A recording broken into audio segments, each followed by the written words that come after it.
Samantala, Idol, sa ibang balita, muling isinagawa po ang malawakang bakunahan sa lahat ng pampubliko at pribadong paaralan sa Mangaldan matapos itong pansamantalang itigil dahil sa pananalasa ng nagdaang bagyo.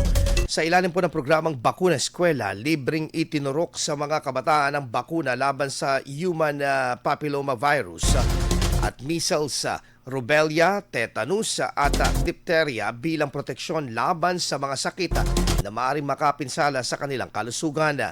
Hinimok ng lokal na pamahalaan ng mga magulang at guardians na hikayatin ang kanilang mga anak na sumailalim sa bakunahan upang masiguro ang kanilang kaligtasan at mas mapalawak pa ang kampanya kontra sa sakit.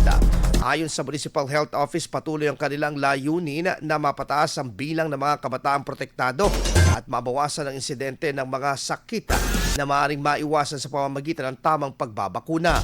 Magpapatuloy ang bakunahan hanggang Oktubre 3 sa lahat ng mga paaralan sa bayan.